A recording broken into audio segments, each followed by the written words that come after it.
আসসালামু আলাইকুম সবাইকে। তোমরা সবাই হয়তো অলরেডি জানো যে 14 নভেম্বর বিকাল 3টায় আরটিডিএস পুরো বাংলাদেশে অল বাংলাদেশ এক্সাম নামে একটা বিশাল পরীক্ষা নিতে যাচ্ছে। বিশাল পরীক্ষা কেন বললাম? কারণ দেশের 12টা ভেন্যুতে এই পরীক্ষাটা হবে একই প্রশ্নপত্রে এবং প্রায় অলরেডি কিন্তু 20,000 প্লাস স্টুডেন্ট রেজিস্ট্রেশন করে ফেলছে এই পরীক্ষা দেওয়ার জন্য। তার মানে এই পরীক্ষার মাধ্যমে তুমি কিন্তু বিশাল অঙ্কের একটা স্টুডেন্টের সাথে পরীক্ষা দিয়ে নিজেকে যাচাই করার সুযোগ পাচ্ছ। তাহলে দেরি না করে কিন্তু অবশ্যই রেজিস্ট্রেশন করে ফেলবা। এবং তোমাকে জানাই রাখি, এই পরীক্ষাতে কিন্তু আমরা টপ 350 জন স্টুডেন্টকে গিফট দিব।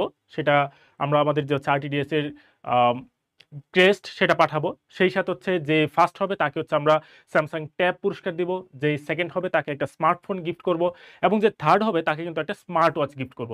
সবচাইতে বড় ব্যাপার যেটা, এইসব গিফটের চাইতে বেশি ইম্পর্টেন্ট যেটা, সেটা হচ্ছে যে কথাটা ফার্স্টে আমি বলছি, যে একটা বিশাল অঙ্কের স্টুডেন্টের সাথে তুমি মেইন পরীক্ষার আগেই নিজেকে যাচাই করার সুযোগ পাচ্ছ, এবং এই সুযোগটা তোমাকে আরটিডিএস করে দিচ্ছে। এবং আশা করব তুমি এই সুযোগটা অবশ্যই লুফে নিবা এবং পরীক্ষাতে অংশগ্রহণ করে নিজেকে যাচাই করে নিবা। তো কিভাবে রেজিস্ট্রেশন করতে হবে? রেজিস্ট্রেশন লিঙ্ক এবং হচ্ছে যেই ভেন্যুর লিঙ্ক সেগুলো হচ্ছে কমেন্ট সেকশনে দেওয়া আছে। দেরি না করে অবশ্যই রেজিস্ট্রেশন করে ফেলবা এবং 14 তারিখ বিকাল 3টায় পরীক্ষার ভেন্যুতে গিয়ে পরীক্ষাতে অংশ নিবা। সবার জন্য অনেক অনেক দোয়া এবং শুভকামনা থাকলো। আল্লাহ হাফেজ।